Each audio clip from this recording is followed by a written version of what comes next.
You're watching Fox 9 All Day.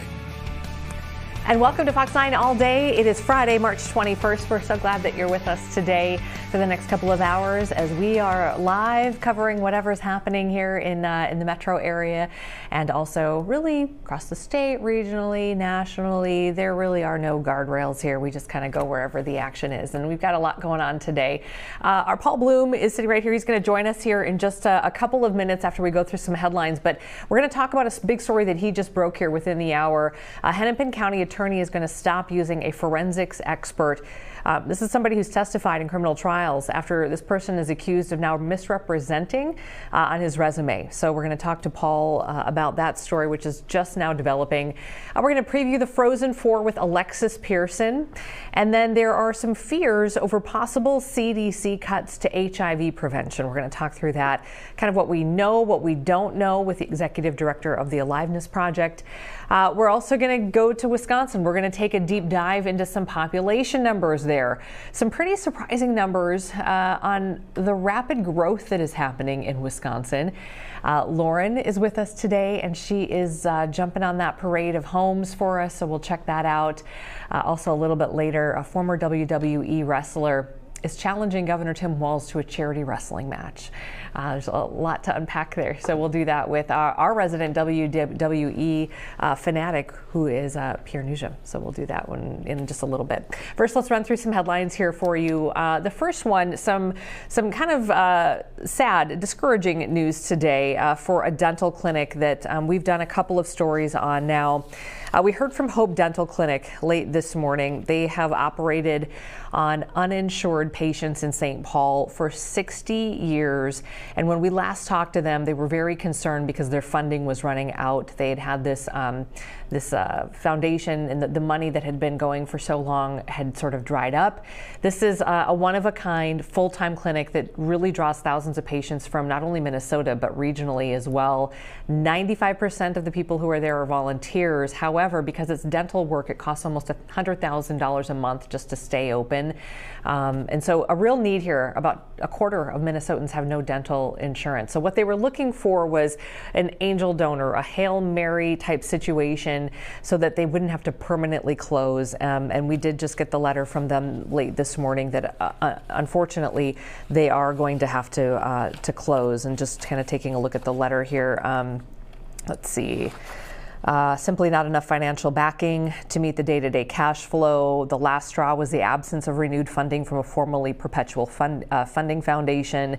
So they would just want to let everybody know how grateful they are for all the help. They didn't receive any legitimate sort of comprehensive business proposals.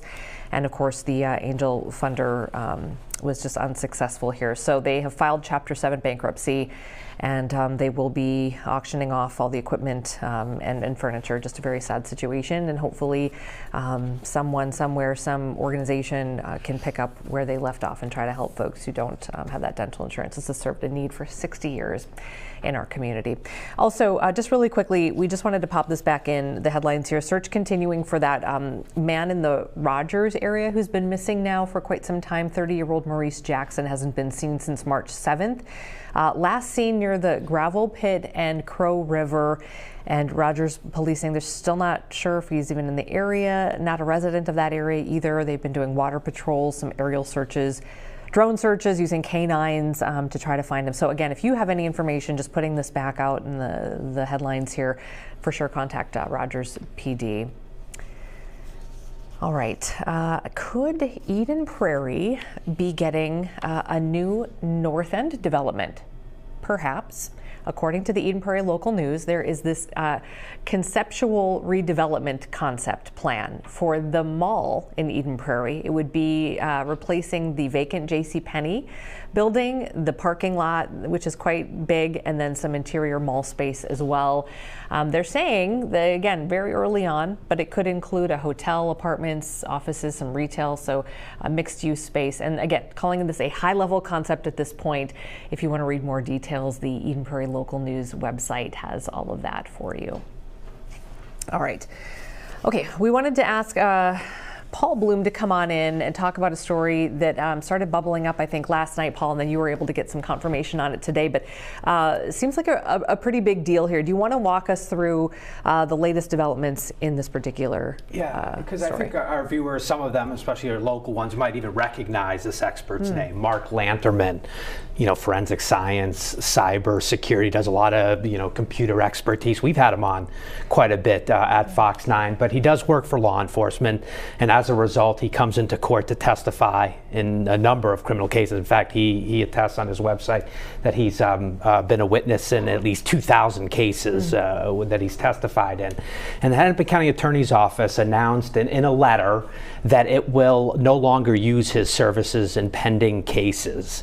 What's come to their attention is perhaps some exaggerations about his employment history and his educational background. And why is that so important? Consider a witness who's an expert in a court case. They get on the witness stand. They say, I do this, I've done that, I've been here, I've done Harvard, Supreme Court, this, that, the other. And if that is at all exaggerated, does that taint his influence with a jury, whatever he testifies to? There's no allegation in the letters that we've reviewed so far that suggests his work is false or some conclusions he reached were inaccurate or incorrect. This is about being able to verify his background, his CV, his credentials, if you will. And at this point, the Hennepin County Attorney's Office was apparently alerted to this issue out of Wisconsin. A lawyer in Wisconsin brought it to their attention several weeks ago. And in the subsequent weeks, they haven't been able to verify to their abilities and their comfort level some of the things that Mr. Lanterman attests to on his record, on his CV. So right now, the Hennepin County Attorney's Office, right, the biggest criminal, prosecutorial office in Minnesota, is saying right now we are no longer going to use his services, and in their constitutional responsibilities to disclose unflattering information about their witnesses. They sent this letter to 9 attorneys, 9 cases right now that may be impacted. But again, this is just very beginning. They're pulling on one thread right now. Where this goes, we don't know. But we just broke it on fox9.com, wanted the community to know that right now Mark Lanterman would be out as an expert with the Hennepin County Attorney's Office. Have you had a chance to speak to Lanterman at all? Full-throated denial. He sent us a video clip. I had hoped to cue it up for you guys. My understanding is we don't have it. Not in an interview segment, but he says this is the first he's hearing about it. He wished the county attorney's office had come to him first before putting this letter out there, because now if he is being accurate or information he believes is true, how do you go now about reclaiming your reputation right now? So it is it obviously is a heavy issue for him, being impugned by the Hennepin County Attorney's Office. He says he stands by his record. This is a man, as I said, who may have testified in upwards 2,000 plus cases. He says he's been in the adversarial environment. He's been on the witness stand, and he's claiming today that this is the first time anyone has questioned him on his record. So a lot to unpack, and really want to be clear as a reporter on this. We were through sources, got the letter yesterday. We've gotten confirmation out from the county attorney's office and a formal statement from them. We reached out to Lanterman. We do have a videotape statement that we'll be playing later today in our newscast. So we're just really starting to try to process this. I won't ask you to speculate on worst case scenarios or anything, because I think we're just starting it out here to see. But it's an interesting question over sort of exaggeration, and that is sort of can be subjective as well, right? I mean, it's one thing if you say I went to Harvard, and we know you didn't go to Harvard, but then is there a gray area? Right, and the county attorney's office, I've asked for specifics, like what haven't you been able to verify to your comfort level, and then they haven't responded to that. So I don't know. I mean, he does list Harvard, he does list cybersecurity training with the U.S. Supreme Court, he lists work with Homeland Security, Secret Service. He's also a University-of-St. Thomas Law School professor, according to his website. So I have questions into St. Thomas Law School right now. But you're right. I mean, if you put this stuff on your resume, Harvard, Secret Service, Homeland Security, these agencies have a public component of confirmation. So this type of information, if that's what we're talking about, you would think would give us a quick, an answer that this could be black and white. Did you go? Did you not? Or is it more subtle? Is it more subtle exaggerations on the witness stand? And how do you score that? How do you figure out what kind of impact that could have on a jury with someone's life hanging in the balance? Their life and liberty. So this will continue. We'll be on it all day. But yeah, we were the first to break it this morning. Okay, and yeah, again, I know how careful you were about this. And before we let you go, can I ask you on a separate case here, because the Cody Forencamp retrial issue is back up in the headlines today. Walk us through just really quickly what we're looking at today, and kind of reset that just briefly. Yeah, and just as a reminder to the viewers who might not know, Deshaun Hill, 3 years ago, a star student athlete, North High School, the starting quarterback, beloved student athlete, gunned down, broad daylight, just blocks from North High School. The gunman was subsequently convicted. Cody Forencamp, jury convicted him, but that case was tossed out. That conviction was tossed out. Hennepin County is retrying him. There he is being led away at his sentencing. That's going to be a year or two ago. That's D. Hill, Deshaun Hill there. So that case is now going back towards trial. Trial's set to begin next month. We've been doing some reporting on this. Defense now wants the case moved out of Hennepin County. They feel there's been all sorts of prejudicial and overwhelming media coverage of this case. And Paul, why the retrial again? And it's that video there, Amy, you just saw on your screen. It's that, the videotaped interrogation. Minneapolis police, the question is, did they illegally hold him in northern Minnesota for investigators to get to him before he was released in a prior crime? The appeals court ruled it was unconstitutional holding him when it wasn't allowed, but that gave Minneapolis police time to get to him and videotape this interrogation. It was played at his first trial. The Court of Appeals ruled it was, there's the video again, that was obtained illegally. That is out. But now there's all sorts of questions whether it can come back in, if the state can make a legitimate argument why it should be allowed in a second trial, change of venue. There's also talk about eyewitness identification concerns, all that going on this afternoon, 2:30 in Hennepin County Court. So that case is a fascinating one, but no doubt there will be a second trial at some point. It's just now about ironing out all the legal questions involved in it. Incredible for his family to have to go through this. No, it's awful. And I was there that first, first hearing when we knew Forencamp had to be sort of rearranged, and they were just angry. They are hurt. 3 years now, and now here we go again. They absolutely believe he's the gunman. A jury said so, but does a second jury find that to be the case if that videotaped interrogation is out? Sure. So now they have to do this all over again, and no, not easy. All right, Paul. Yeah, I know you're busy. You got to get going on some other stuff. Thanks for popping in though and talking to us about this. We'll be sure and stay on top of the story that you've broken here in the last couple of hours. Okay. Yep, all right, thanks, Paul. Let's take a quick break. We'll be right back. Let's take a check of your weather, and then we're going to talk Frozen 4 with Alexis Pearson on the other side of it. Stay with us. Little extra cloud cover passing on by as a cold front swings on by for us. Even a couple of spritzes as we go out through. Amy, I had a couple of little raindrops. I went out between shows earlier this morning, and I had a couple of those surprise me on my windshield about 10 o'clock this morning. Went, oh, the cold front is working. We're going to do our best to touch 50. It would be right about now as we're trying to do it. We're struggling. I don't think everyone's going to get there, though, as we go on out the door. That southwest flow turning to the northwest as we speak. We're losing it. But again, the breezes are picking up as we go through the afternoon. We're seeing some clearing sky as we get there into the later afternoon hours, and temperatures falling back down into the mid-40s as we go on into the later afternoon and evening hours, then down to 20 overnight tonight. Then sunshine and very seasonable, pleasant as the breezes relax tomorrow into a very, again, typical March day. Random old happy Goldilocks style March. Not too hot, not too cold, just right on Saturday. Keeping an eye on a low pressure area bringing a rain snow mix on Saturday. Here in the metro, mostly rain until the tail end of it when we start to chill out in the afternoon as those temperatures fall. We'll mix in some snowflakes on Sunday. But northern Minnesota, it's all snow all the time on Sunday. And then on Monday, it's back to average temperatures again in the middle 40s with sunshine, and then a nice warm up as we head on through the middle to end days of next week. Fox 9 All Day Live continues. We are back right after the break.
You're watching Fox 9 All Day.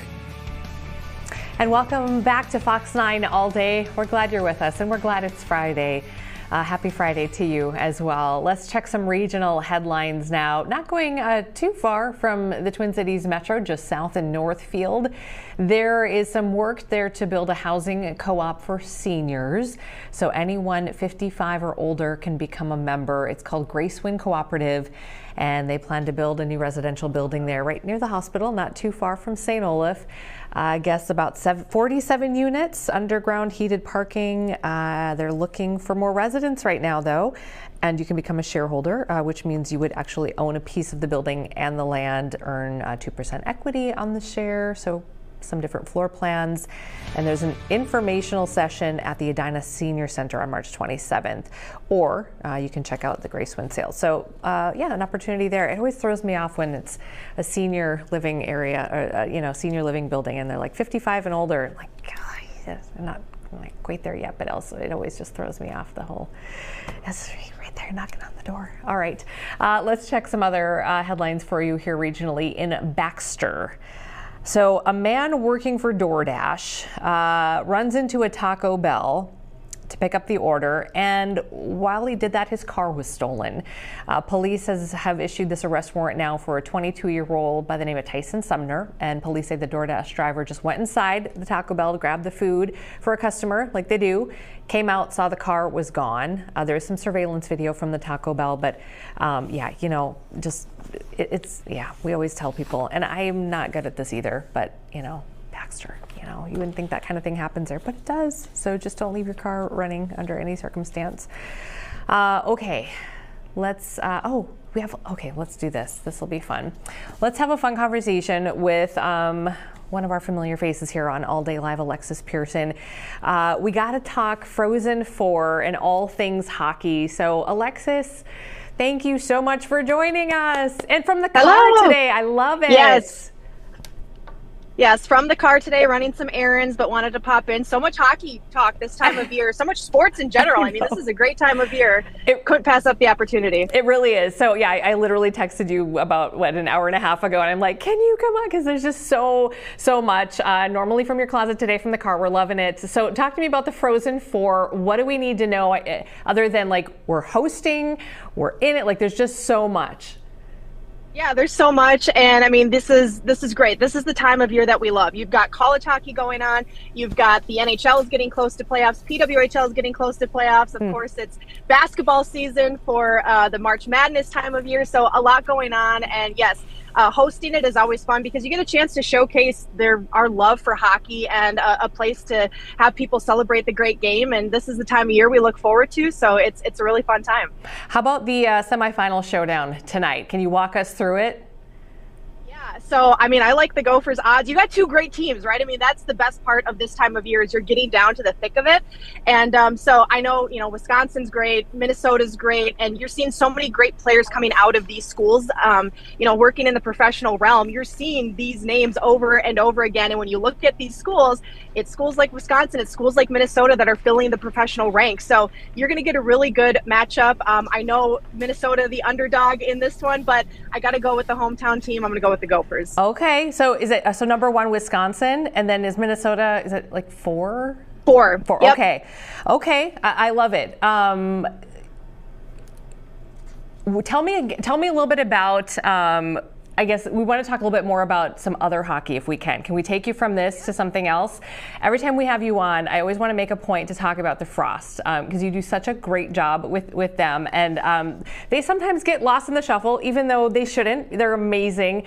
Tell us a little bit about what's going on with the Frost right now. You said this is a really exciting time of year for them too. Yeah, we're ramping up to the end of our season. So college hockey is in their playoffs, and the Minnesota Frost are not far off from theirs either. So each team has single digits remaining in games. Minnesota has played the most games so far, so they have the fewest games remaining. But everybody's down to single digits, 4, 5, 6 games remaining for everybody. We're about to hit our last international break of the regular season, which will be at the beginning of April here.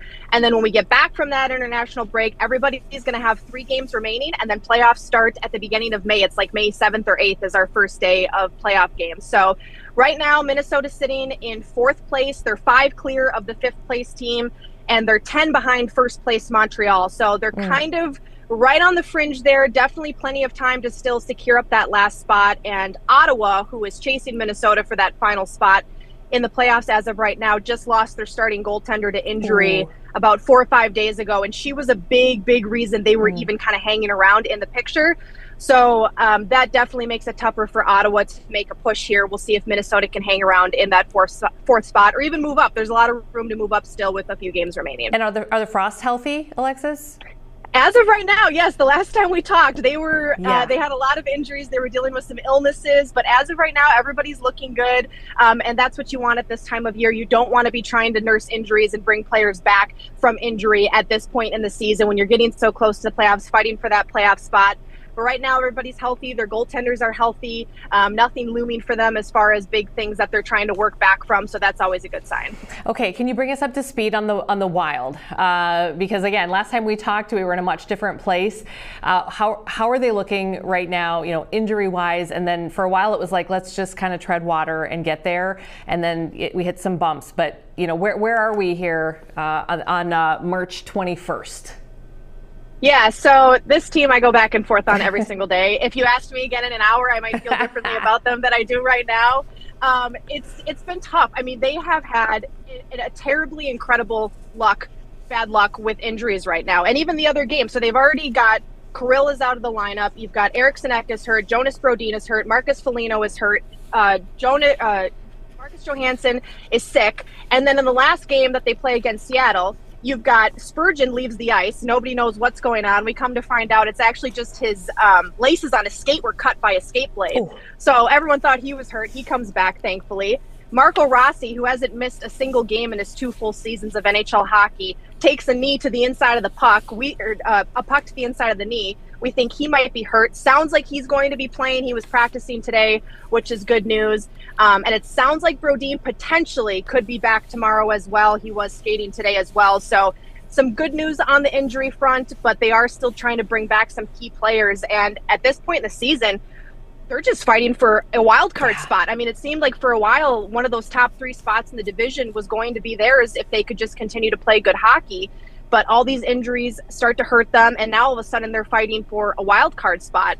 The good news is I believe that the teams that they're fighting for spots for in that wild card position, the teams like the Calgarys, the Vancouver Canucks, those are teams I believe the Wild are better than, even with these injuries that they're dealing with. And they're a handful of points clear from the nearest team trying to take that wild card spot from them. So I do think this is a playoff team at this point in the season. That's not to say they can't go on and lose every game. They still need to win some hockey games here down this final stretch of regular season. But I think if they continue to play like they've been playing, pick up wins here and there, and try to get some of these guys back from injury, they'll be a wild card team, and then we can only hope they match up with a Pacific Division team rather than a Central Division team, because there's some really good teams in the Central Division, and if we get one of them in that opening round of the playoffs, it might be pretty tough. All right. Okay, Alexis Pearson, thanks so much for making some time for us today. We always appreciate it. We'll see you soon. Broadcasting somewhere next for you? Always. We've got a couple Frost games coming up on the schedule next week, so that'll be fun. Good. And yeah, always stuff on the schedule, but those Frost games next week, Wednesday and Sunday. Only a couple home games remaining this season, so if people want to get out to a game, make sure you get to one of those last 3 home games on the schedule. Okay, Alexis, thanks much. Have a great, fun weekend. We'll talk to you soon. Yeah. Thanks. Bye. Okay, take care. Bye. All right. Okay, do you want to take a break, Natalie, or are you going to just go right into next? Okay, sounds great. Okay, so we're going to go into another interview here. The other sort of big interview that we wanted to line up today has to do with this. So earlier this week, you may have seen some reports begin to surface that the Trump administration is exploring cuts to the CDC. And as we've been reading, it looks like it includes some cuts in the HIV prevention budget. CDC, primary source of federal funding for HIV prevention in the U.S., also the very first government agency funded to address the emerging HIV epidemic, which, as many of us will remember, started back in the 1980s. So we asked Matt Toburin, sorry, Matt, am I pronouncing your name right? Yes, Matt Toburin, he, him, Executive Director of Aliveness Project. Perfect. Thank you, Matt. I've seen your name. We've emailed back and forth, but don't always get to pronounce it. So, Toburin, thank you for joining us from the Aliveness Project today. So, I guess, Matt, my first question is, what do we know right now? Amy, thanks for having me on to talk about this important subject. There's not a lot we know right now. There's a lot of confusion. There's a lot of fear. We heard over the last few days that there were reports coming out of the administration, out of DOJ, out of the CDC, that the administration is looking at making some massive cuts and changes to the CDC and really targeting the CDC's HIV prevention programs and work in the country. So can we talk about some of your, I guess, specific concerns? Obviously, when we talk about HIV prevention, that it seems like a kind of a broad space. Can you talk specifically about what concerns you the most? Absolutely. The simple answer is, if these cuts go into effect, more people in Minnesota will become infected with HIV, and more people in Minnesota are going to die of HIV and AIDS, and that's absolutely tragic. We're sort of facing a double whammy right now. Currently, at the state level in Minnesota, the Department of Human Services is cutting $9 million for people, for services for people living with HIV, and that is going to drastically impact the work that we in the community do to get people into care and stay into care and live long and healthy lives, and which helps prevent new infection. And now with these potential cuts from the federal level, it could really have devastating impacts on Minnesota. And we've seen a drastic new spike in new infections over the last few years, which I'd be happy to talk more about as well. Yeah, and I think that's an important point, because, I think obviously, those of us who remember when it started coming into the forefront back in the 80s, and then it seemed like there was, a peak, and then we started not hearing about it as much. And by it, I mean, HIV, AIDS. So if you could kind of give us just a reset on the landscape here, where are we, 2025, what does the landscape look like for HIV?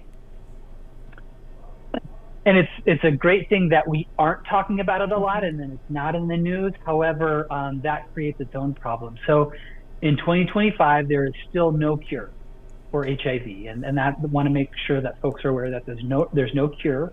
But there are great medications that if someone is diagnosed early and are connected to good medical care and get on the right medications, they can live a long and healthy life. And that's the core of what we do here at the Aliveness Project.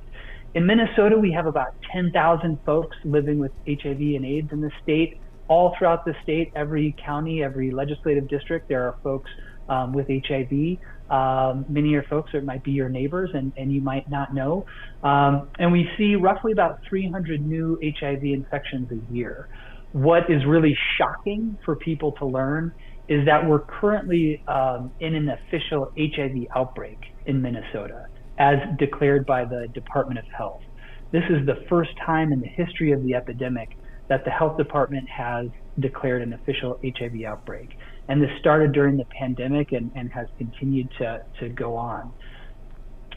One piece of information is that in 2023, we saw a 24% increase in new HIV infections, and that's the largest number of new infections in more than a decade.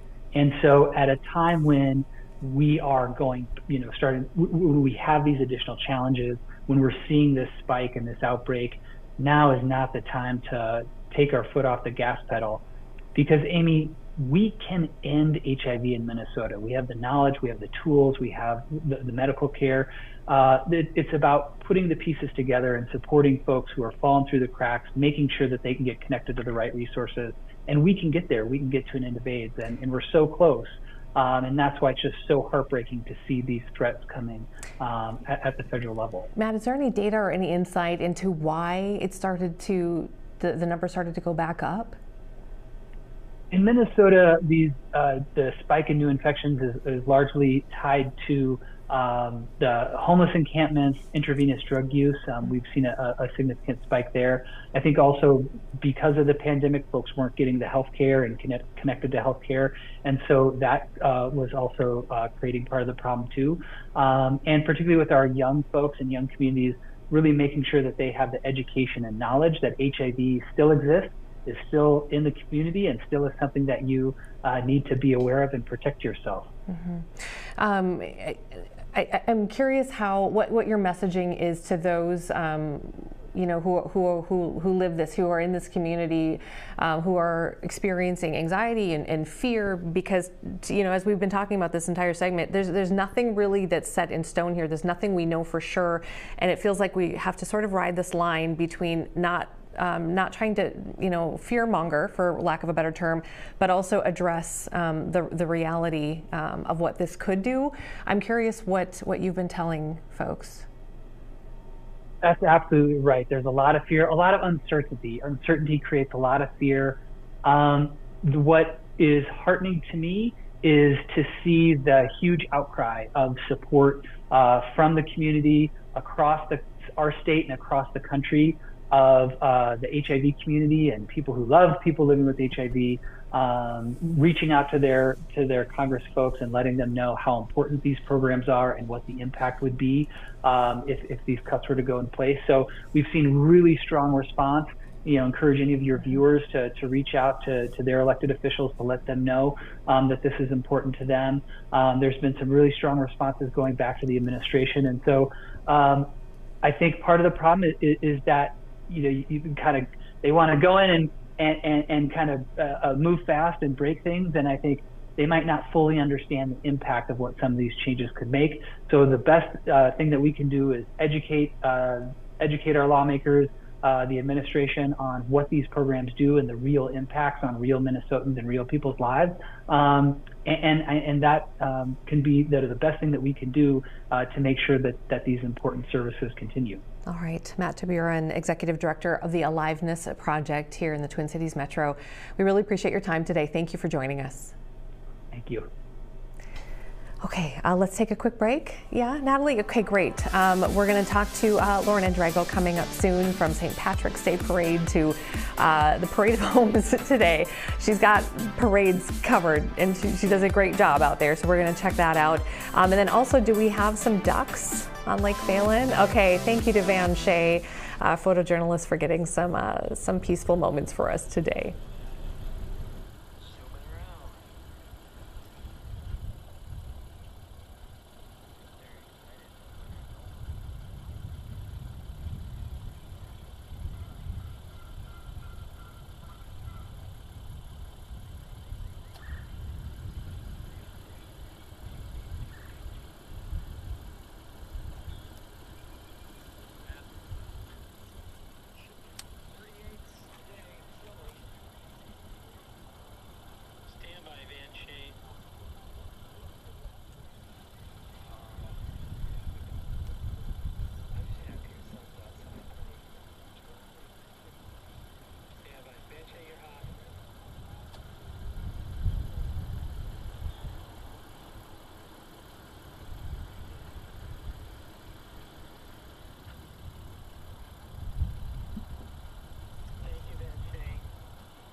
You're watching Fox 9 All Day.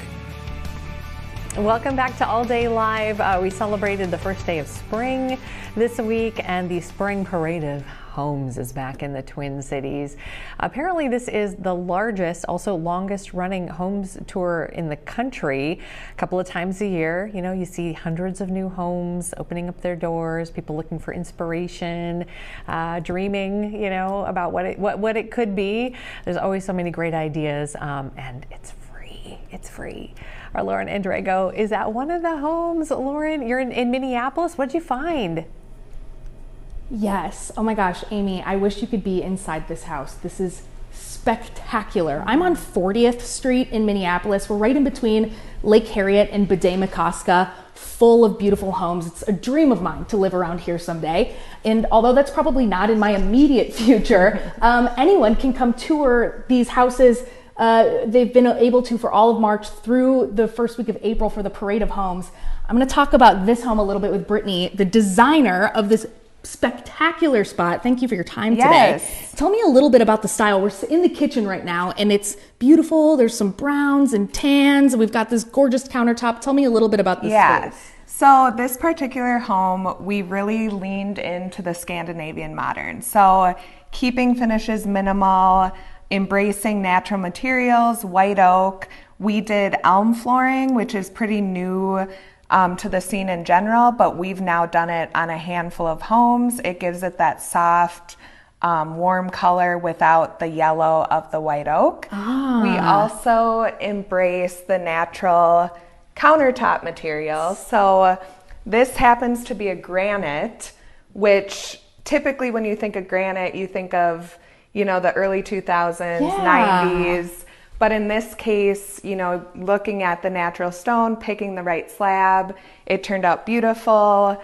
Less material. So again, carrying the backsplash up the wall in this instance was pretty spectacular. Another characteristic of this home would be the sustainability. So having everything electric. So that plays into the kitchen. And having a healthy home in terms of the materials, finishes, appliances, even down to putting in the compost bin. So being in Minneapolis, you want to include this for we're composting now. Yes. Also, have to mention, this is not just a cabinet; it's the refrigerator. Like, this is luxury, if you ask me. And Brittany, you're seeing a lot of customization in homes right now. A lot of people are working from home, spending more time at home, and from what you've seen, they want to make it their own space. So this home, again, speaking on the less is more, worked perfectly for this client. On the contrary, we have other clients embracing maximalist. We're putting in a lot of color. There will be rooms that are color drenched, so meaning ceiling, millwork, everything down the wall is the same color. So tone on tone, having different shades of blue in one room where, you know, the last 5-10 years that was kind of considered taboo. Now we're really enhancing that. So, you know, you don't really see it in this home, but you will be seeing that moving forward here. And especially if you go on the Parade of Homes. Brittany, I could talk to you for hours. Thank you so much. I'll take that microphone from you. Can I take this? Thank you so much.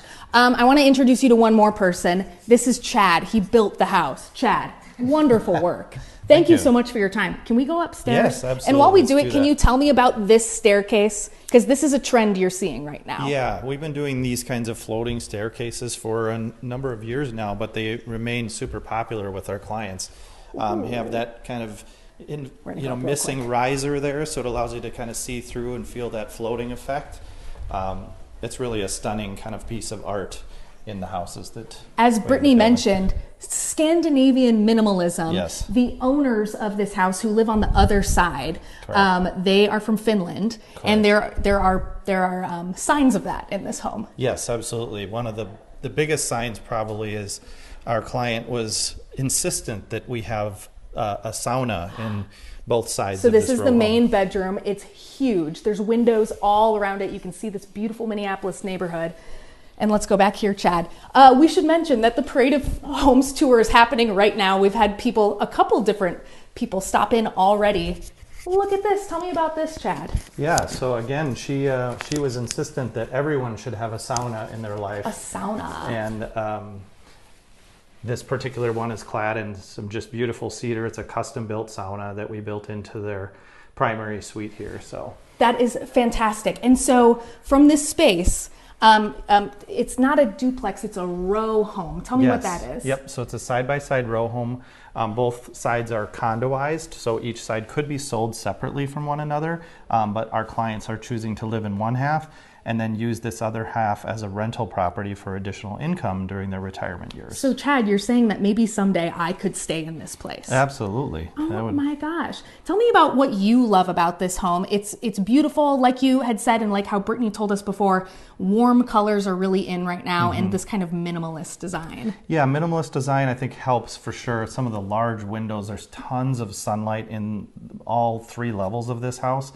But I think one of the best parts is that, you know, we're using solar energy, we're using geothermal heating and cooling to heat and cool the house, triple pane windows, the healthiness of the house is off the charts. So from a environmental footprint perspective, that's something that our clients seek out from us, and it makes a big difference in how you live and the air that you breathe and the utility bills that you have to pay. So, no kidding. yeah. Kind of the trifecta there. Can people come talk to you when they tour this house? Yeah, either myself or one of my team members is here every weekend from now until April 6th, 12 to 6, Friday through Sunday. Awesome. So, Chad, thank you so much for your time and inviting me in. I appreciate it. All right, Amy, this is just one of 364 homes on the Parade of Homes tour. It spans across the Twin Cities into Delano to the west, into western Wisconsin to the east, so a huge blueprint they've got. Every home is free to tour except for one of the 5 dream homes. That's one of these. There's 5 of them. This is one of them. Costs $5 to come check out the dream home. So if you've got nothing to do, it's not going to be the most spectacular weather weekend. I think this is a great way to spend your weekend. Come tour some excellent properties all over the Twin Cities. And I feel like that's your style, right? Like I'm feeling like you really genuinely love this style of home. I do, yes. I would love a sauna in my bathroom. It's not something I had ever even thought of before, but now that Chad showed me it's possible, well, I'm thinking about it. All right, sounds good, Lauren. Thank you so much. It's always fun. It's fun to get in there and dream. Okay, All Day Live will continue right after this. We'll take a quick break, and when we come back, we have some more some fun stuff to talk about. Also, another interview coming up next hour with someone who's going to talk about what's happening in Wisconsin, particularly with the population there. Some surprising things. So stay with us. All Day Live continues.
You're watching Fox 9 All Day.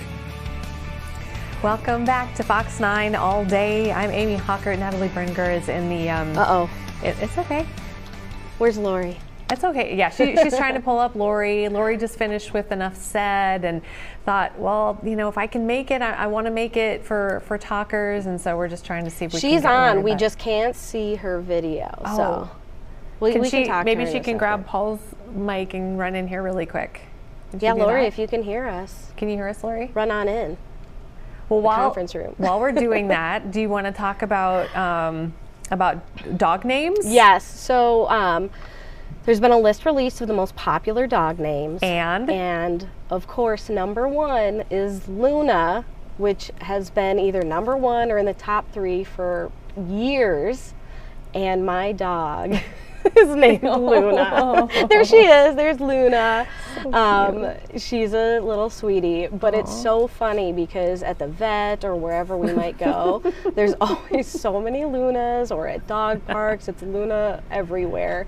And there's, you know, videos that are on TikTok or Instagram, and it goes around to different vet techs, like in an office, and they're like, what's the most popular dog name? It's always Luna or Bella. But I love it.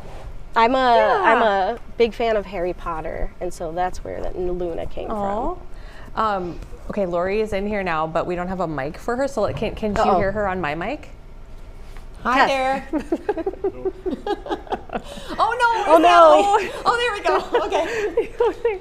Okay. Oh, let me. Okay. I'm so sorry. If you can hear me, we just finished with Enough Said. I jumped on Zoom. It's not working in the studio. That was my problem. I didn't have internet, and now I have coffee breath next to Amy. It's okay. I've got yeah. Lori can't hear what's going on. I realize. Oh, she can't hear. Yes, now you. Do you can't have your hear. IFB in, Lori? You know what we're doing. She doesn't. Okay. Here, hold on. Let me take this out and okay. Can you? Lori should tell us. We already talked about dog names, but Lori should tell us about these retirement trends, because you did some research on this, right? Okay. I did. You did some research. Okay, retirement trends. So Life the Smiles, Pew sorry. Research, can you hear me okay? Can you hear? Pew Research did a study in 18 countries, not including the US, and looked at retirement ages. Most people want to be retired by the time they're 60. They want to have a baby and own a house by the time they're 30, but that skews a little bit older in the US, which I'm thinking most people in the US push it a little bit, a little bit farther. Because I was 25 when I got married, 30 when I had my first kid. Yeah. You? That makes sense. Yeah, sorry, I didn't hear a word you said because I was trying to manage the volume. Well, I was best talker segment ever. Hey, I'm gonna Amber scream. and Ryan are just watching They're from home going, no. Crying right now. I was 27 when I got married. 27, okay. And then 33 when I had my first child. Okay. So, I don't know, probably earlier I feel like is popular for babies, like around 30. I don't know. Can I just make this even messier and jump back to dog names? Oh, yeah. Okay, did you ever think about naming your dog like a human name, or was it always just going to be Luna? It was always going to be Luna. I was always going to get a female golden retriever, and she was going to be named Luna. Okay. And I basically told my husband I want to name her Luna, and he just said, all right, that sounds good to me. Okay. So we had a little more discussion about our other dog. But. So for our dog, we let the kids name the dog. And the kids were really into World War II planes and named him Bomber. Nice. But people call him Boomer, and I'm like, no, it's Bomber. It's not Boomer, stop. And I know Boomer is a popular name. It didn't place, though, in the top 10. Isn't it Karen Scullin's dog? It is, yeah. Yeah, that's Boomer. Yeah, super popular. Yeah, I don't know. What are your dog names? That study was by Amy? Camp Bow Wow, and there are Camp Bow Wows in Minnesota, by the way. Oh, yeah. I found one in Plymouth. Yes. Lori, they have lots of Lunas. We're all going to get fired. Seriously. Starting with me. No. It all starts with the boss. Okay. Wait. Go ahead. We got to get to free cones because Lori has a lot to say, I feel like, about free cone day. With yesterday DQ. was free cone day, and we were going to talk about it, and then we didn't talk about it. So sorry, not free cone day anymore. But maybe that's a good thing, Lori. Why? So I went to Clothes Mentor in Maple Grove, which is part of a strip mall, and I got stuck in the parking lot for people in line at Dairy Queen for the free cone. And I'm not talking 3 or 4 cars. I'm talking 13 to 14 cars. And I couldn't take a left because they were all in line, and no one would let me out because they didn't want to lose their spot in line for the free cone. It's incredible. So my question to you is, how long would you wait in line for a free cone? Oh, for a free cone, not probably very long. Although, yeah, I don't know, not very long. But it reminds me of the state fair. How I feel like everybody they just want the stuff and they don't care if they ever use it. My mom is that person, and my mom's a pamphlet person. I don't know if you guys have a pamphlet person in your life, but everywhere we go, she has to have the pamphlets from wherever we are, and it's the most. You go into her room and it's just stacks of pamphlets everywhere. Well, I'm wondering, what does she do with the pamphlets? She just likes to have them. She just likes to just have them, because you never know when you're going to need to know about, this nature reserve, and you just have to dig through the pile of pamphlets. Well, at least she's not staring at her phone all the time. She can go through the pamphlets and read them. She does that too, yeah. But anyway, how long would you wait in line for something free, like a free cone, Natalie? A free cone, I wouldn't wait very long. DQ has great cones. I love them. I love to get the chocolate dip cone, or the cherry dip cone is my favorite at DQ. But so maybe I'd wait in line a little bit for a dip cone, but just like a plain, probably not very long. But I love them, big fan. Can I really go off the rails and tell you my dipped cone story? Yes. Which is no, don't worry, it's totally clean, Lori. My daughter and I were in the drive-thru behind somebody one time, and they asked for a dipped cone with sprinkles on top. Oh yeah, that's a thing. But it's hardened. How do you put sprinkles on a dipped cone? Because it's before it hardens. What? They dip and then dip and out. No. They were arguing, like the person at the Dairy Queen was arguing with the person in the car, like, sir, we can't do that. We can put them in a cup on the side. But it was this whole thing. There used to be a dipped cone with sprinkles. Really quick, DQ hot tip. If you like Buster Bars, you can get a Buster Bar Blizzard. It's not on the menu, but you just ask for a Buster Bar Blizzard, and they mix up the peanuts and the fudge and everything. Oh, it's really good. I had no idea there was a hidden menu at Dairy Queen. Well, one time I asked for a Buster Bar, and they made me a Buster Bar Blizzard. They misunderstood. And then I thought, all right, this is great. So now Did you invent something on the menu? I don't know. All right, we've got some really pretty Zen video we'll get to. Okay. I hope you enjoyed all day, because we're never going to be on the air again after this. We got a lot of good stuff coming up at 1, though. So stick around. Thank you. I'm so sorry. Okay.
Welcome back to our second hour of All Day Live. We're glad that you're with us on this Friday. It's finally Friday. We made it.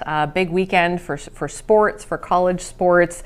Got the Frozen Four here. We'll talk about that in a little bit. Of course, March Madness rages on. In fact, our own Ryan Rablin took a couple of days off work. This is what he does every year. Takes 2 days off and just watches college basketball. And I think a lot of people probably do that. It's a fun time of year. We'll go through some headlines here, and then we're going to talk with our Rob Olson about a bunch of different things, some things that he's working on, and then he's just a fun person to talk to, so we might just ask him some fun questions as well. Our Paul Bloom has broken a story today, so we'll get you caught up on that. And then a little bit later here, coming up at 1:30, we're going to talk with some folks from the Wisconsin Policy Forum Communications Department. So they have authored a new report about immigration and people who are migrating to Wisconsin and sort of net migration. So you're taking a look at birth and death rates is one track, and then you're also looking at domestic and international immigration into Wisconsin. And some of the things we were reading about are really, really interesting and surprised, I think, a lot of us too. So we'll talk about that. Let's see. I'll go through a couple of headlines here. Starting at, you've probably seen this story here today, starting at Heathrow, one of the world's busiest airports, and it's completely shut down, which is crazy to think about. So London's Heathrow shut down. It might not be open now for days, is what they're saying. There was a fire at an electrical substation, and that caused a power outage at the airport. And so they don't even know when it could be completely reliably restored. Somewhere around 1,300 flights have been impacted. I'm sure that number will just keep rolling. A Delta flight supposed to arrive at MSP this afternoon. That flight canceled. So definitely check if you have international travelers in your life right now. But it's just an interesting thing to keep an eye on today, because it's rare that something like this happens at a major airport in the world. Another story that we're following today that our Paul Bloom was on and talked about just a little bit ago. He joined us here on the show. The Hennepin County attorney has announced that they will stop using a forensic expert.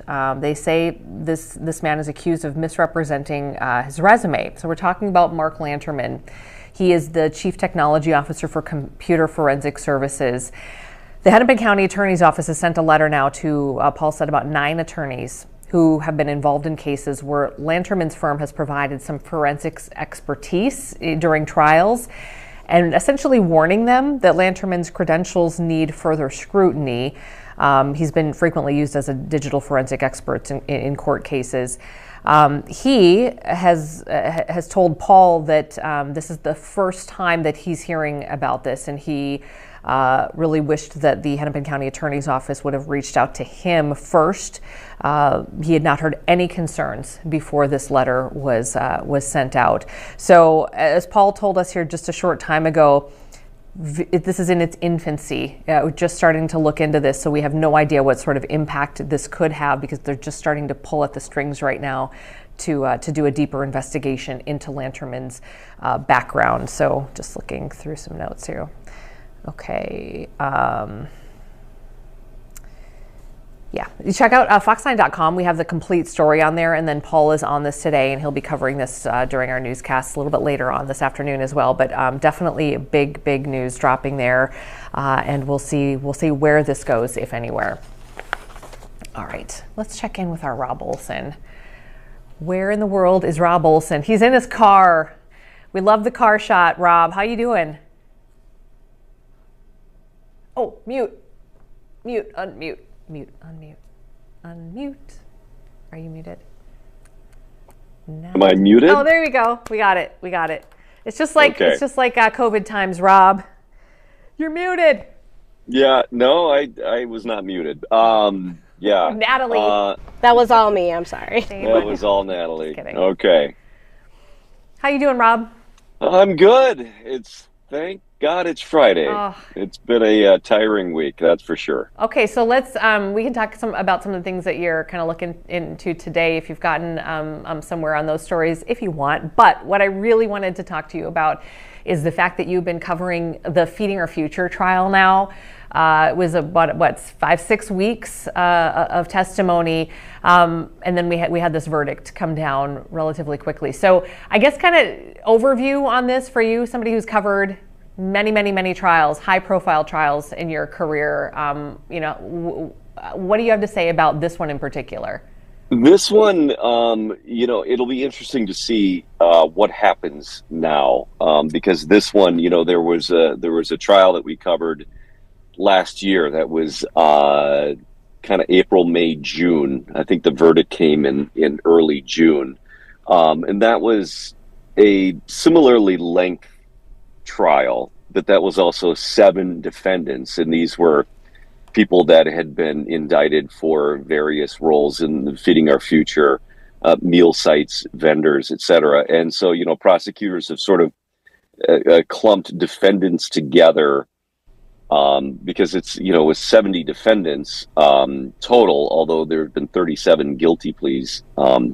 They had to find a way to, you can't try them each separately. So they were trying to group people together that sort of made sense evidence-wise, that they were somehow interconnected, so the evidence could be presented in a way that kind of covered everybody. That one went long because it's 7 defendants. This one was 2. It was supposed to be 4, but right before the trial, 2 of them took plea deals, so it went down to 2. And it was lengthy for 2 people. And I don't know if that was because they were trying to be even more thorough than they did the first time around, because in that case there were 2 of the 7 that were found not guilty of their charges. Also because this was Amy Bach, the executive director, founder of Feeding Our Future. So, she was the sponsor for all these meal sites and vendors and submitted all the claims and et cetera. And so, certainly, not that they weren't taking the other ones very seriously, but this is one where they certainly didn't want to leave any stone unturned into finding guilty verdicts for the person that was, described as sort of the ringleader of this. That they said none of this would have been possible without her and without Feeding Our Future, because everything went through them. So certainly, I would think that would play into the length of the trial, the amount of evidence presented, the amount of witnesses presented, just to not leave any possibility of doubt for the jurors. So it's stretched, and part of the reason it's stretched, and we've reported different 5 weeks, 6 weeks, etc., and people may wonder exactly what it was. Well, opening jury selection happened on, I believe it was February 3rd. It was just one day, and then the trial started a week later on the 10th, if I'm getting these dates right. So some people kind of count that first week, but really it was one day of jury selection on a Monday, and then the trial started the next Monday with opening statements and the first witnesses. So, and then it was never a complete 5-day week either. So from opening statements till closing statements was just over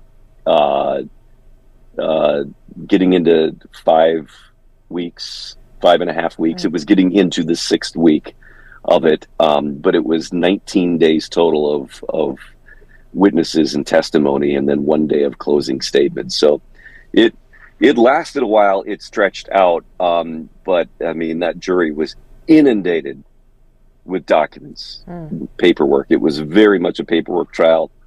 And then in addition, the witnesses, people who had taken plea deals, who agreed to testify without any agreement in place that would reduce their sentence, but certainly with a hope in place that would reduce their sentence, that, if you're a cooperating witness, that plays into the sentencing. And that was made clear at the outset when each of them took the stand, that we don't have any deal in place. You're here in hopes that this will give you a lighter sentence. Yeah, and speaking so they were trying to be very upfront. Testifying, both Amy Bach and Salim Saeed both took the stand, which I think may have surprised a lot of people. Do you think, and I hate to put you in a position where you're having to give a subjective opinion here, but, do you feel like that made a difference at all, or did the attorneys on either side say that they thought they made a difference at all? Well, the prosecutor, the lead prosecutor here, Joseph Thompson, an assistant U.S. attorney, he indicated afterwards that he thought that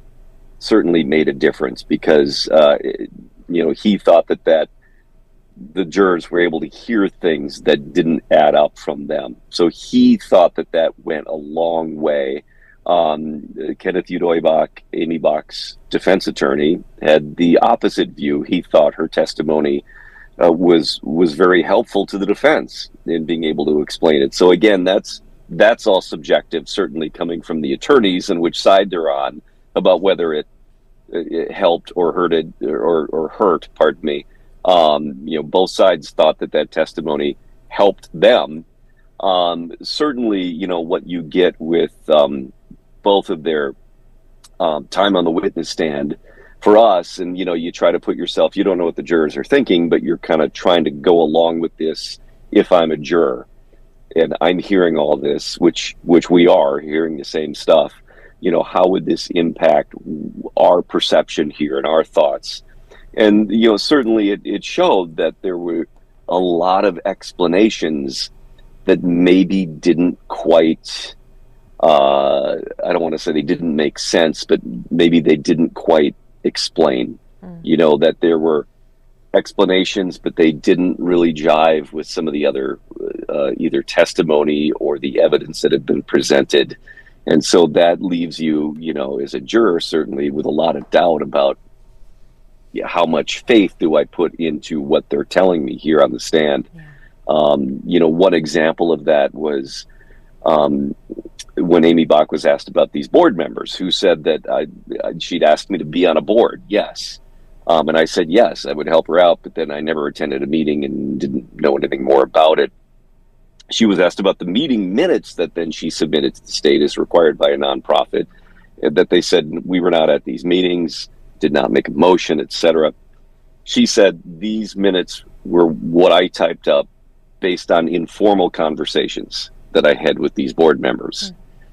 And she was pressed on, well, these board members said they never talked to you about any of this stuff. And she just kept repeating, well, these were informal conversations. Well, these meetings didn't happen. We had informal conversations. So she kind of stuck to a certain explanation, talking point, but it didn't quite jive with the fact that these board members said they didn't have any conversations. So, again, answers here, but who do you believe in this situation? And Salim Saeed, similar things that he was talking about that don't jive with the other things that you've heard or seen, and you have to decide what weight do you place where. Rob, did anything stick out to you sort of behind the scenes, things that we wouldn't have seen or we wouldn't have had time to sort of cover in a traditional story? Anything stick out to you? Hang on, I'm getting another call here. If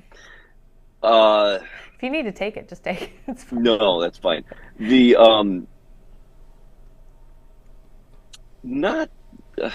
trying to think what might pop out here. Well, what about the maybe? Go ahead. Maybe some of the what you don't see is that we have to in reporting, whether it's certainly for broadcast is succinct, and then written for online can be a little lengthier, but it's still succinct compared to an entire day in court.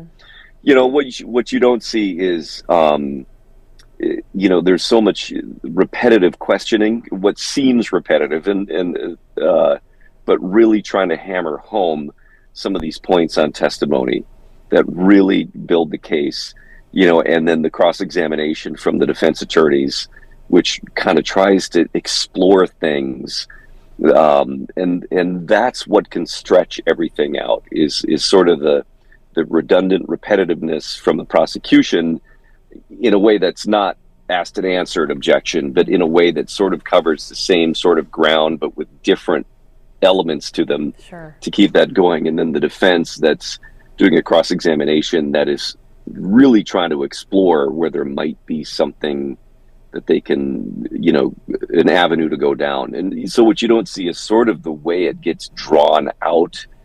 And that's not necessarily a bad thing. That's just how the process works. Right. I suppose when you have just a sea of information, you have to kind of bring their focus back to a certain, couple of things to keep that in their heads. One thing that just popped out at me was that is so unusual about this, and I know you can kind of speak a little bit to this, is in this particular case, it was accusations of witness tampering.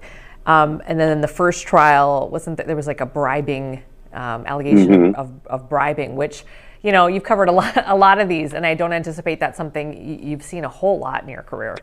No, no, those are unique. And yeah, in the first case, it was a bag of money dropped off at a juror's front door. She reported that immediately. She was removed from the jury, you know, as an alternate. And then, you know, that led to a pretty swift investigation. And one of the people found not guilty in the trial was ultimately found guilty of the attempted bribery of a juror. In this case, it was one of the witnesses, a cooperating witness, somebody who had taken a plea deal saying, I was part of this, who was approached by somebody in the hallway, asked to go to the bathroom to have a conversation, which they refused to do and reported it immediately. The person that had approached him was somebody that was awaiting trial, had also been charged in the fraud scheme, had an upcoming trial. So ultimately then, a week or so later, that person pled guilty to one of the counts for feeding our future, and then had an adjustment or an enhancement to the sentence ultimately for the attempt to influence a juror. So we don't know what they were trying to do, if they were trying to intimidate or going to offer a bribe or what it was, because the conversation never took place. But the attempt to talk to one of the witnesses certainly raised a lot of bells for everybody and tightened security a little bit more there. Yeah. And what was significant about that, when that initially came up, that was without the jury present. You know, they were discussing it in court. This happened. And then the judge allowed that to be brought up in front of the jury when that witness was on the stand. So what was significant there is then now the jury hears this witness say, somebody tried to talk to me outside. And so that was certainly, that would have an impact on the jury to hear that. And for those who might just be dipping into the conversation, we're talking with Rob Olson, who's been covering the Feeding Our Future, one of the Feeding Our Future trials, sort of the marquee case here against the founder, Amy Bach, who was found guilty of multiple counts, along with Salim Saeed, who was also a defendant in this case, kind of giving us a behind-the-scenes look at what it was like to cover this and some of the oddities here. And Rob, there's this umbrella of Feeding Our Future, right? The largest fraud scheme in the COVID era. But underneath that, we've had all of these different trials, and we're not done yet, right? No, I mean, this was the second trial. There were, you know, and again, in the meantime, they said, you know, 70 indicted defendants initially, 5 found guilty last year. 2 found guilty now, 37 plea deals. There is another trial set to begin in, I believe it's in April. And I can't remember how many defendants are in that one. But, you know, one of the things that the prosecution noted, Joe Thompson, the lead prosecutor, noted afterwards is, we'll see what effect that this has, the swiftness of this deliberation and guilty counts on or verdicts on every count, what that may bring in terms of plea deals. And will there be more trials after this? You know, will the people who are awaiting now say, oh, wow, they found Amy Bach guilty and they found Salim Saeed guilty, and it took him 5 hours to reach that conclusion after 5+ weeks of a trial, that may change things. One more really quick one for you on this. Do you remember what they said about how much they recovered of the nearly $250 million? Well, it's about 60+ That's million. The number that's in my head too, ish. Okay. Yeah, and we asked them the other day. They didn't have an exact total, but they thought it was around 60, in the 60s, maybe $1 million. Some of that is property. Some of that is property that, you know, that they seized. Some of those are vehicles. Certainly vehicles that are sitting there now for several years are depreciating. So, you know, those values go down. Properties, you know, would presumably appreciate. They seized a bunch of bank accounts, etc. Some of the properties, though, and certainly some of the bank accounts are overseas, and that, you know, that makes it difficult to try to claw back some of that stuff. Okay. So there's quite a bit that still went out the door that may never be recovered. Okay, Rob, I don't want to keep you. We've already kept you for 20 minutes. I appreciate you just hanging out with us here on this Friday, getting up to speed. I've been wanting to talk to you since the verdicts came down earlier this week, and just kind of do a debrief on this just highly, you know, it's just this interesting trial that had such a huge impact, unfortunately. So do you want to talk about things you're kind of working on today, or do you want to talk about the Wild? We can talk about the Wild. Things I'm working on today are still in nebulous Still form cooking? here. Okay, sounds good. Because you're a huge Wild fan, and so whenever I see you, I like to kind of pick your brain about things as well. Yeah, and I don't know stats like a lot of people do. You know, I just watch the games, and yeah. Totally. What are, as just a fan, as sort of a diehard dedicated fan, what are your thoughts, you know, right now as things have just changed so much in the course of the last couple of months? Well, you know, the last couple of games, certainly the Wild are having trouble winning at home. You know, that was kind of the storyline there for a while, is that they were great on the road. They weren't so great at home. And usually that's kind of, the script is flipped there a little bit, because, you know, teams usually perform better in front of their home fans with the home energy. Recently, though, now that the state hockey tournament's done and the Wild have returned home, they've done pretty well at home.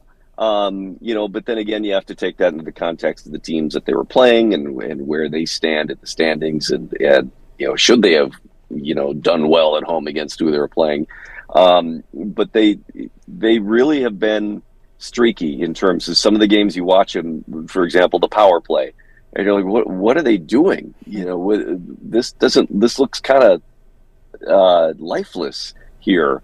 And then other times you see them and go, wow, this is amazing. So it's always hard to say in a long season when you see these kind of ebbs and flows. But certainly they're in a very good position. Last I checked, still, you know, the top wild card spot. So that it looks like, again, last I checked, it looks like they should be in a pretty good position to retain that wild card position. Certainly Kirill Kaprizov being out has made an impact. Went to a game last week. Fun to watch, but you really miss seeing Kirill out there doing some of the stuff that Kirill can do. And, you know, the hope that they're shutting him down to try to have him recovered fully for playoff time. You know, banking on that they would be in the playoffs, and you'd rather have Kirill 100% healthy for the playoffs. And so hopefully that timeline does pay off for them. I don't have any updates on where he's been in this recovery process, but you know, things are looking good. But then again, the Wild, aside from a pretty good run early on, have, you know, notoriously not really made it very far in the playoffs. Yeah. They tend to get to the playoffs more often than they don't, but they don't get very far. Yeah. Is this another season like that? Well, I mean, you've got some pretty tough teams that are at the top of the brackets here, that, you know, the Jets and the Avalanche, that are pretty good. So, you know, is it another one of those where we have the thrill of a few playoff games and then see you next fall? Yeah. Maybe. Who knows? Maybe. Well, enjoy the ride while you can. Rob, you have just clocked in as the longest guest segment ever in the history of All Day Live. And I just want to congratulate you. I don't really have anything to offer. I've got kind of a cool, I've got some swag here from Name That Tune, which I don't even know that that's on our air anymore. But this pen with the little notes on it is yours. Rob. Maybe I could get Rob a look live one day. Instead of, well, there you go. Just record a look live instead of an actual live shot, so we can get that out of there. Thanks, we'll Rob. Hook you up. Rob, thanks so much. It's always just great to chat with you, and we appreciate you just always being willing to come on and talk about whatever's going on. So anytime. All right, go Wild. We'll talk to you later. Bye. Thanks, Rob. Okay, we're going to take a break. And before we do that, though, let's just listen in. This is live, everybody, all day live. We are live. And our friend, photojournalist Van Shea Murdoch, has taken a spot out at Bush Lake, so sort of Bloomington, Eden Prairie corner there.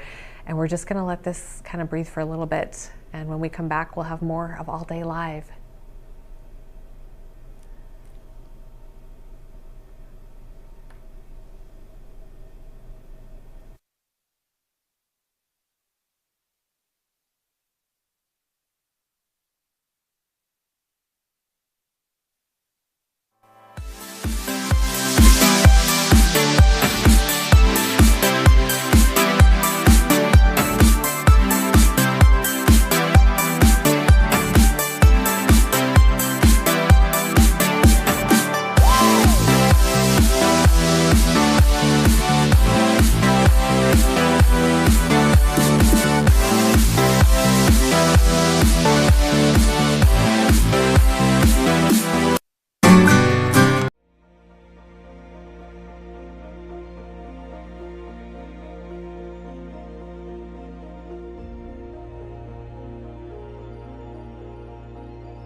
Welcome back to All Day Live. We want to run through some headlines here for you as we kick off this Friday into the weekend. Hope you have something fun planned. Maybe you're going to just stay inside and watch a bunch of college sports. Nothing wrong with that either.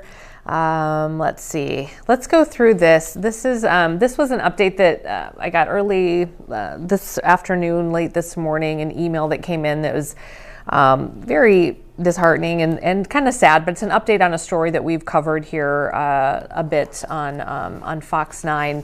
So you may have remembered Hope Dental Clinic. This is a clinic that's been in operation in St. Paul for more than 60 years.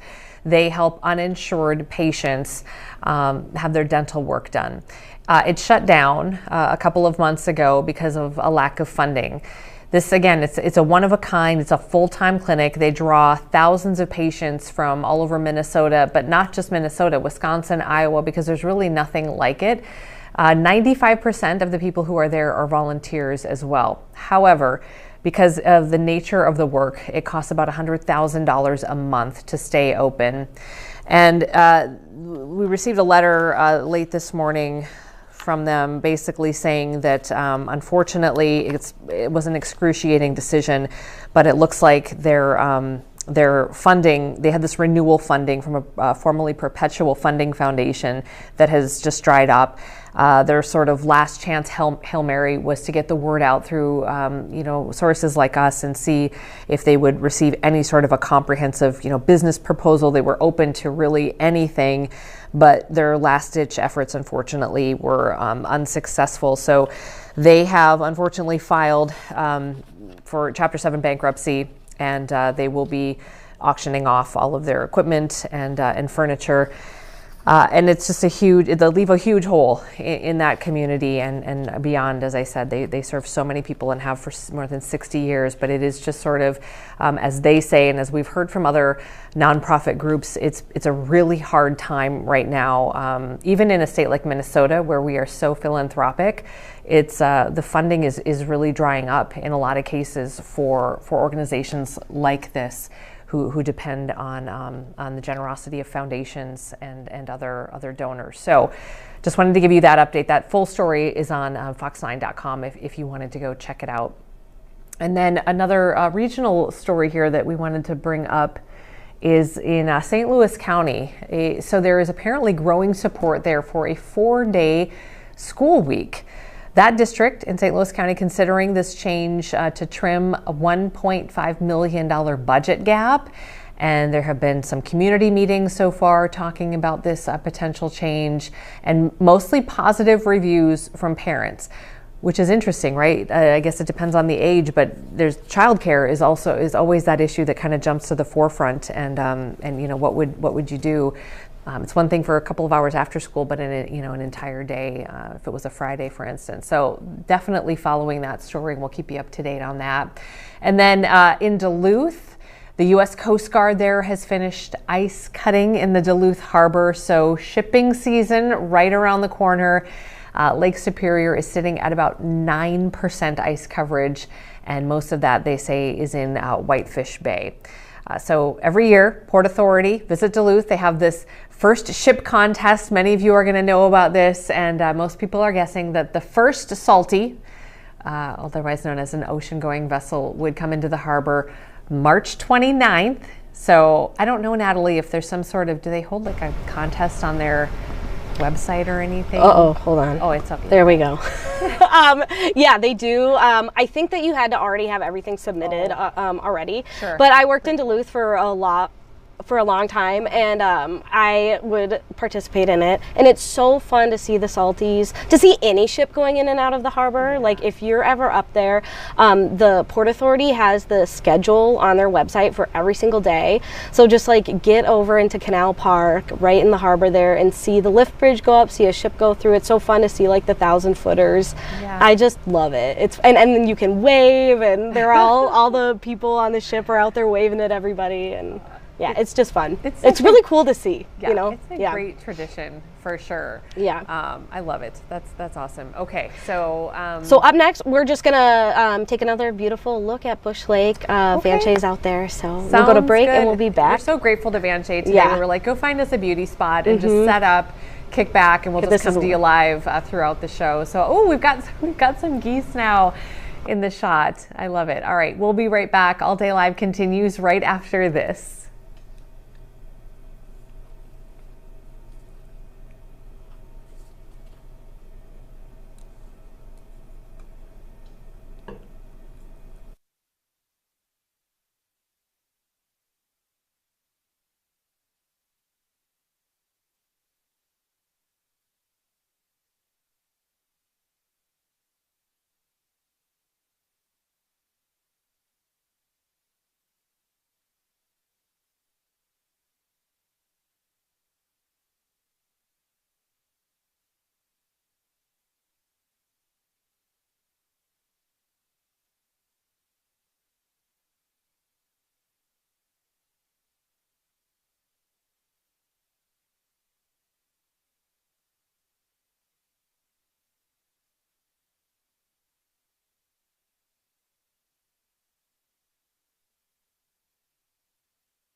Welcome back to All Day Live. We're glad that you're with us.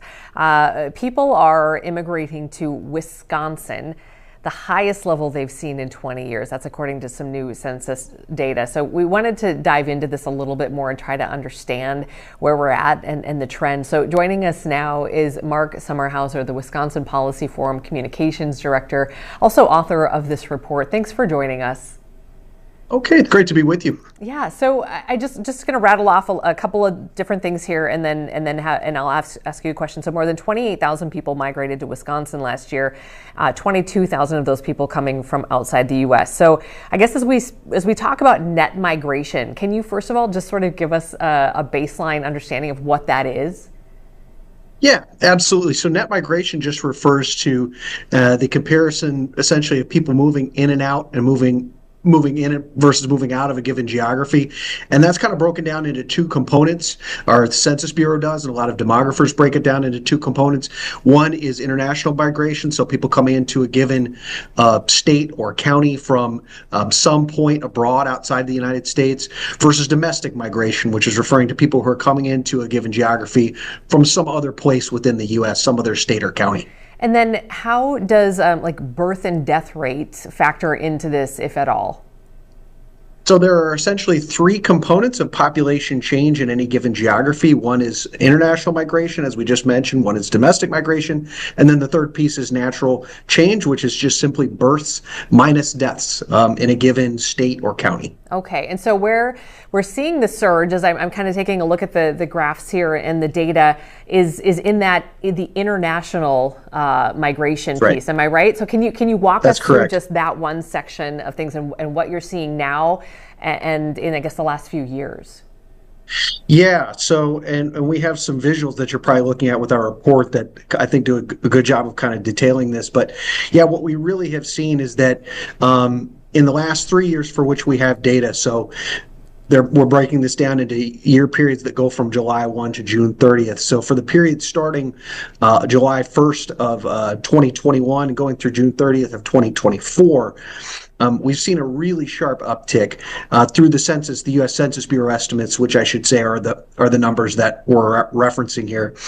But we've seen a big spike in international migration to Wisconsin. That's happened concurrently with a large surge nationally in migration predominantly from Latin America. And what we're seeing is essentially that filtering down into each of the 50 states, including Wisconsin. And, you know, the impact of that has been a really historically quite a significant uptick in the amount of international migration coming into our state. Okay, and then let's talk about the domestic piece of this. What's sort of the percentage there, and also what's been the trend in the last 3 years?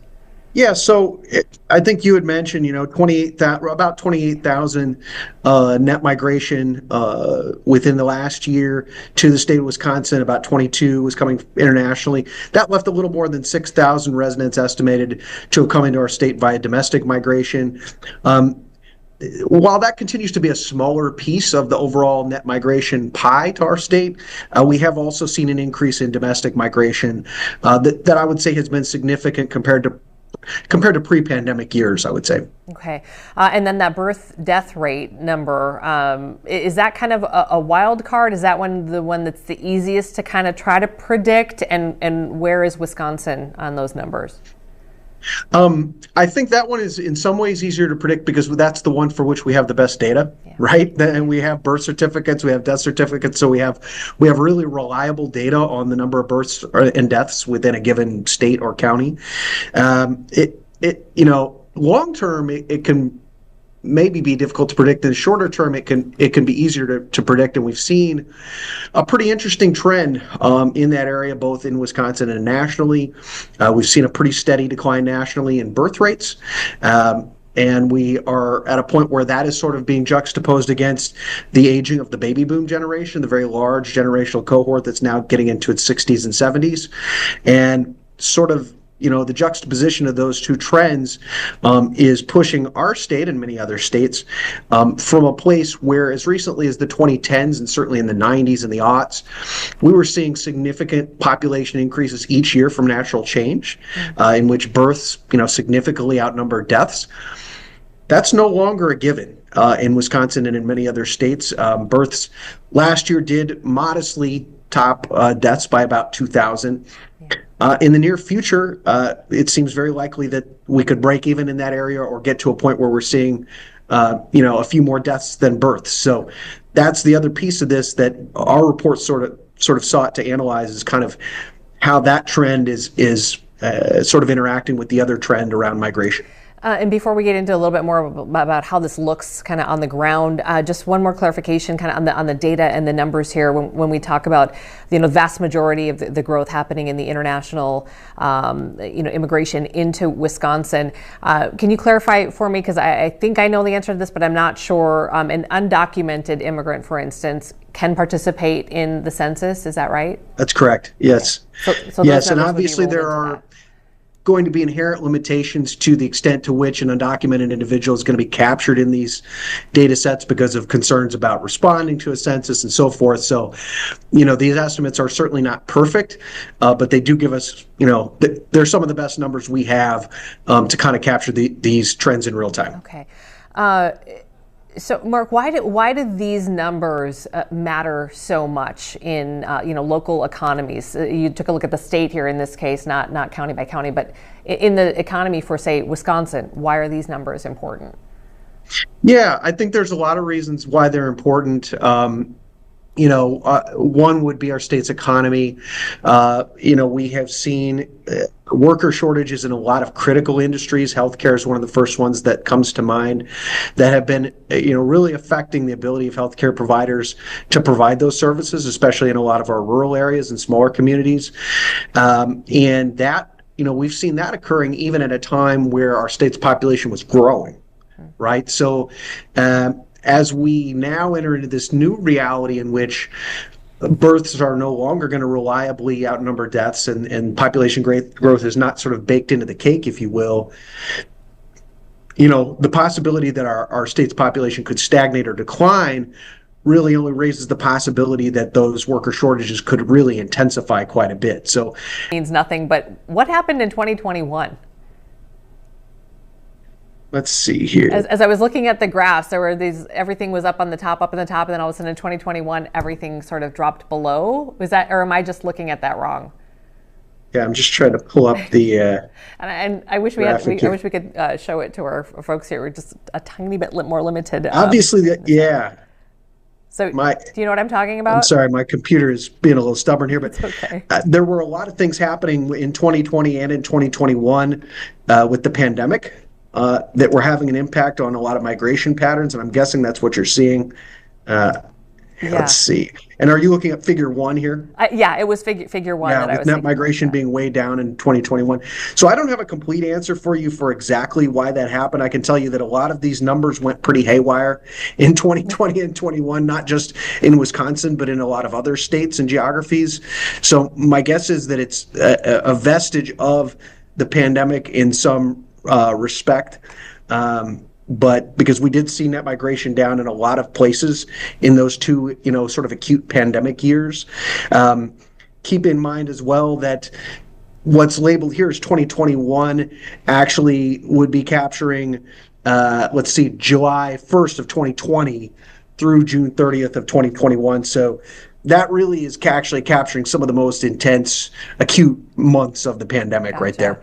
Yeah, just visually, it was pretty interesting to take a look at. Yeah, it definitely does stand out. Yeah, for sure. Okay, one more question for you. Obviously, you took a look at the state of Wisconsin as a whole, comparatively, I guess, to surrounding states. How about, we're here in Minnesota. So what are some of the comparisons there that you might be able to share with us? Yeah, so that was interesting. So just sort of comparing the states, I mean, in recent years, Minnesota has been a faster growing state. It typically has seen more net migration than Wisconsin has. There is some indication that maybe to some extent that has shifted post-pandemic, although we're still fairly early in the post-pandemic period and you don't want to draw kind of sweeping conclusions. We did do sort of an analysis of because these net migration numbers can be kind of volatile as well from year to year. And so you don't want to read too much into kind of what happens in any one given year. We did do an analysis of the last 3 years. Looking over a longer period of time obviously gives us the ability to conclude a little bit more. And we did see actually Wisconsin having a little higher net migration over the last 3 years than Minnesota did. And Wisconsin actually being very much on the higher end among Midwestern states. We're very much middle of the pack nationwide because the Midwest is just not a very high net migration region compared to some of the southern states, some of the western states that are perennially leading in that category. So the comparison to the other Midwestern states, I actually think, is a little more apt for either Wisconsin or Minnesota. And we actually did see Wisconsin being second if we look at its per capita rate of net migration, second among the 12 Midwestern states over the last 3 years. So that was something that was kind of significant. Minnesota is kind of middle of the pack, I think, for this period among the Midwestern states. I don't have its exact rank here in front of me, but behind Wisconsin for those last 3 years. Okay. Interesting stuff. It's nice to be able to take a look at the data and just do a slightly deeper dive, because you see that headline and you go, wait, what? And then to be able to break it down, it makes a lot of sense. So Mark Sommerhauser with the Wisconsin Policy Forum, we really appreciate your time today. Thank you. Thank you for having me on. You bet. All right, take care. Okay. Bye-bye. Let's take a quick break, and when we come back, Pierre Nugent's going to join us. We're going to talk all things sports. We're going to talk WWE, because there's a former wrestler who has put out a challenge to Minnesota Governor Tim Walz. So we're going to talk about that when we come back as well with Pierre. So All Day Live continues right after this.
Welcome back to All Day Live. We're wrapping our second hour of live coverage here with all of our friends. One of them is our Pierre Nugent, who, thanks, Pierre. You always look so happy to see us. I'm thrilled. I've got one eye on you, and I've got one eye on the TV because it's March Madness time. What else would I be watching? What are you watching right now? I'm watching Colorado State and Memphis wrap up the first half. Alabama got a little bit of a scare from Robert Morris here, but they look like they're about to be on their way to victory here in the first round. Okay, Natalie, who are we cheering for? Well, I know who the Natalie game wants. Pierre should be watching Yes. right now is Iowa State and Lipscomb. Am I saying that right, Pierre? I think so. I'm not. Yeah, you are, and I'm not watching that game because Natalie's Cyclones are all over Lipscomb. It's not even a game right now. So I know. Last update, 55-30. Okay. Iowa State Cyclones. Let's go Cyclones. She beat me to it. Love it. She beat me to it. I was going to say, I know what game Natalie's watching. I've been keeping my eye on the score. It started at 12:30, so it's a great time of year to be a Cyclone. Oh yeah, Best definitely. time. No, that's awesome. Best time I'm of so year. happy for you that your team's in it. That's awesome. Yeah, Right? they're And, great. That's fantastic. Okay, Pierre, what do we want to talk about here? I'm going to let you kind of drive a little bit because I got like 5 things on my list here, but I really don't feel strongly about any of them except for the wrestling one, which we're going to get to in a second. Well, yeah, I heard about that one. I know we'll get to that one in a second. But I think we probably have to start with the fact that we've got a monster showdown tonight at Ritter Arena with the Women's Frozen Four, where the Golden Gophers are set to take on #1 Wisconsin, a team that has only lost once all season long. If you want to get technical, then maybe they lost twice, but the second loss was in a shootout. But Wisconsin's been the best team in women's college hockey the entire season. They have already defeated Minnesota 5 times this year. Shoot the 3. They've already defeated Minnesota 5 times this season already. So it's been an uphill climb for the Gophers. However, the last time these two teams faced off, it was quite the showdown at the WCHA final where Minnesota was down 3-2 and then tied the game with under a minute to go. And then 30 seconds later, Wisconsin found the game-winning goal in heartbreaking fashion for Minnesota to lose 4-3. So it's a one-and-done situation. Anything can happen. Minnesota is the underdog going into this game. They certainly know it. Yeah. But there's going to be a lot of tension in that building tonight as Minnesota and Wisconsin collide with the trip. Zion Williamson is not going to play. No and way. you know that is significant because if you watched the game the other night, Zion Williamson was not only the best player on the floor, he was the best player on the floor, bar none. Yeah. In the game Wednesday night where the Pelicans upset the Timberwolves. He was absolutely sensational. A lot of us on press row were sitting and talking and thinking to ourselves, you know, if it weren't for the injuries and the weight issues potentially earlier in his career, if this is the Zion Williamson that we're going to see moving forward, Lord help us all. Okay. Because he was absolutely Are they dominant resting in him that or game. what? Say it again. Are they resting him? Or is No, he's got a little bit of a back contusion. okay. He did take a hard fall in that game. I remember him taking a hard fall in that game, but he bounced right back up and continued to play the rest of the game and played effectively. So he's going to be out with a lower back injury. That's certainly going to help Minnesota's chances as they try to snap this 2-game losing streak. Okay, we're setting the Lori Fisher Enough Said timer right now. So we got 2 minutes to talk about WWE legend Kane, now a Tennessee mayor, challenging Governor Tim Walz to a charity wrestling match after the governor made a bold claim on a podcast recently where he said he could kick President Donald Trump's supporters' butts, but he didn't say butts. Yeah. Okay, your thoughts, because this is your world, WWE. Well, Kane, also known as the Big Red Machine, would run freight train right through Governor Tim Walz. No disrespect to Tim Walz. I think he picked the wrong fight, and there was no chance he would answer the call to wrestle a guy like Kane, who's a WWE Hall of Famer, a guy who's been a household name for over two decades before moving into the world of politics. So if Governor Walz wants to take on Kane, I wish him the best of luck. I would put my entire life savings and your entire life savings, Amy, on the fact that Kane would probably pin Tim Walz in less than 15 seconds. Yikes. Let's see. 7 feet tall, wrestled at over 300 pounds. Oh, that's a big fella. No shot for Governor Walz. Okay, just No wanted shot. to get your expert opinion on that. Are we at 57 or 58, Natalie? Oh, so we have 90 left. Okay, we have 90 seconds left, you guys. Any parting words, Pierre, Natalie? I suppose, you know what? I kind of do want to take the last 90 seconds to still talk about this Tim Walz situation. Oh, okay, go. Just listen, I have completely given up, talking to people about, where we used to be as a society. This is where we are. This is where we are as a society, and it's make of that what you will. But I think we saw a response from President Trump to what Tim Walz said as well. I saw it, and it's just like, you know what? Maybe we should settle it in the ring. Maybe we should have an old-fashioned, no holds barred, no disqualification match between all these people, and we'll see who emerges on top. That's kind of how I feel. Like, to the victor belong the spoil. Okay. Maybe we could get Jesse Ventura in there as well. Why not? There we go. Sure. Yeah. All right, I think we could talk about this all day, but all day on all day. Literally the name of the show we're going to take you back to Bush Lake for like the last 20 seconds, and everybody have a wonderful live wonderful Zen day. for you Great today. weekend, yes. Thanks, Fanche. Thank you, Pierre. Thanks, Natalie.